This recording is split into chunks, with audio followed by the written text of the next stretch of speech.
मौनी अमावस्या के दिन जब ये दुर्भाग्यपूर्ण घटना घटित हुई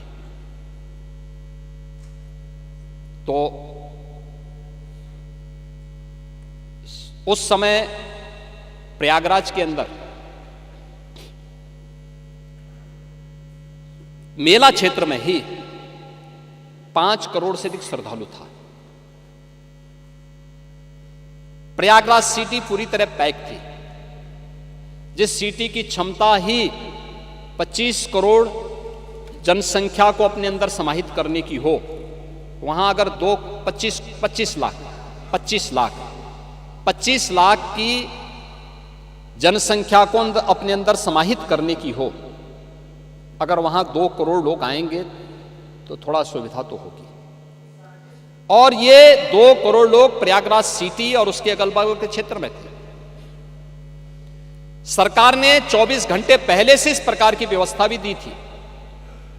एक दिन पहले ही जौनपुर, मिर्जापुर, भदोई, चित्रकूट, महोबा, फतेहपुर, कौशांबी, प्रतापगढ़, इन सभी जनपदों में होल्डिंग एरिया बना करके वहां पे पार्किंग स्पेस दे करके श्रद्धालु जनों को रोका था। और महोदय, लगभग 2 लाख बसेज वहां पे रोकी गई थी। यानी लगभग 2 करोड़ श्रद्धालुओं को हम लोगों ने इन क्षेत्रों में पहले दिन ही रोका हुआ था।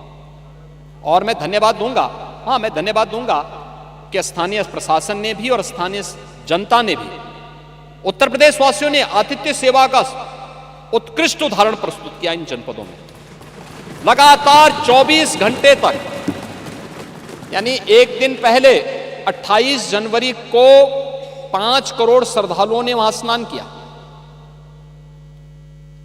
महाकुंभ में। और भीड़ के उस प्रेशर को हम देख रहे थे। एक एक क्षण पूरा प्रशासन, पूरा शासन इसमें लगा रहा, एक एक क्षण लगा रहा। एक स्पेस की अपनी सीमा होती है, धरती की अपनी सीमा है, वो असीमित नहीं है। आरोप प्रत्यारोप लग सकते हैं। और इसीलिए 28 जनवरी की सायंकाल को ही हम लोगों ने इन जनपदों में होर्डिंग एरिया बना करके उन्हें रोकने का कार्य किया था कि आप यहां पे रुकेंगे। और मैं अभिनंदन करूंगा उन सभी श्रद्धालु जनों का, उन पूज्य संतों का, जिन्होंने उसमें प्रशासन और शासन की व्यवस्था में भरपूर सहयोग किया। 24 घंटे वे सभी श्रद्धालु वहां रुके रहे और किसी ने भी उतावलापन नहीं दिखाया। बहुत शांतिपूर्ण तरीके से वे लोग वहां रहे।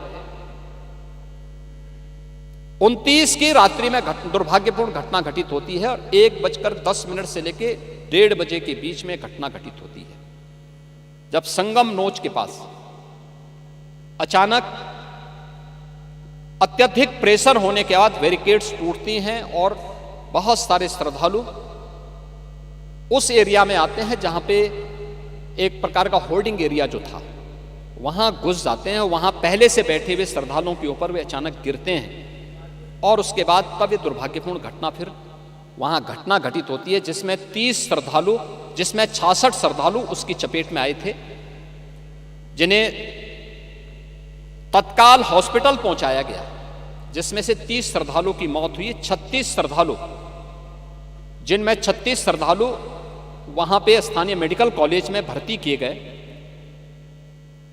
30 में से 29 की पहचान हुई। उनके परिवारजनों ने बकायदा, क्योंकि कोई इस आयोजन के साथ जुड़ता है तो एक परंपरा होती है, लोगों की अपनी आस्था होती है।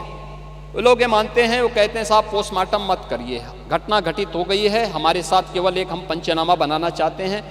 उनकी रजामंदी की, और ये जो भी कार्य हुआ है ये मजिस्ट्रेट के सामने, पुलिस के सामने, प्रशासन के सामने, परिवारजनों के सामने उनकी बॉडी को वे लोग लेके गए। एक की पहचान नहीं हो पाई, उनका डीएनए प्रिजर्व किया गया, उनका अंतिम संस्कार लोकल स्तर पर प्रशासन ने किया।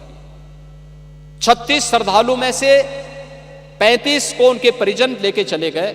एक श्रद्धालु अभी वहां पे उपचाराधीन है और स्थानीय मेडिकल कॉलेज में उनका उपचार चल रहा है।